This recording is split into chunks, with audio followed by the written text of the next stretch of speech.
PM મોદીની મુલાકાતને લઈ અને એકતાનગરમાં તડામાર તૈયારીઓ, પરંતુ વડોદરા અને સ્ટેચ્યુ ઓફ યુનિટીને જોડતા નસવાડી દેવલિયા રોડ પર જીવલેણ ખાડાનું સમારકામ થયું નથી, જેથી વાહન ચાલકોએ પરેશાની વેઠવી પડી રહી છે।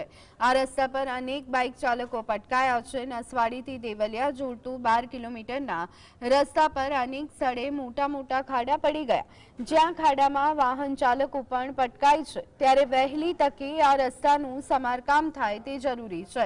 વડોદરાથી છોટાઉદેપુર જવા માટે આ એક જ રસ્તો ચાલુ હોવાથી આ રસ્તા પર ટ્રાફિક પણ વધારે રહે છે। ત્યારે અધિકારીઓએ ધ્યાન આપી ખાડા પૂરવા જોઈએ તેવી માંગ વાહન ચાલકોની છે। નુકસાન એટલે વાત નહીં કરવાની, એવું નુકસાન થયા કરે છે। વિકાસની વાતો અમે પોતે વિચાર કરીએ છીએ કે હવે ગાડી કેવી રીતે ચલાવવી।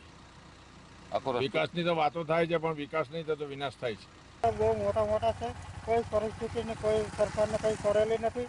એટલે વારંવાર રજૂઆત કરવા છતાં કેટલા એક્સિડન્ટ થયા, બોનેટ ફોર વ્હીલના તૂટી જાય, કશું ફરક પડતો નહીં।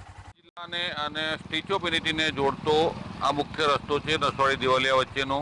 ત્યારે ગેગડિયા પાસે આ જે જીવલેણ ખાડા છે, આપ તસવીરોમાં જોઈ રહ્યા છો। આ જીવલેણ ખાડાથી લોકો હેરાન પરેશાન છે। છેલ્લા કેટલાક સમયથી આ ખાડાઓ પૂરવામાં આવે છે અને તરત તૂટી જાય છે। જ્યારે નેશનલ હાઈવે 56 વિભાગનો રસ્તો છે, અધિકારીઓ કાળજી લેતા નથી, જેનો ભોગ વાહન ચાલકો બને છે। આપ તસવીરોમાં જોઈ રહ્યા છો, જે વાહન ચાલકો આવે છે, અજાણ્યા વાહન ચાલકો આ રીતના ખાડો કૂદી જાય છે। આવી પરિસ્થિતિમાં વાહન ચલાવવું મુશ્કેલ બને છે। કેટલાક લોકો અકસ્માતનો ભોગ પણ બને છે।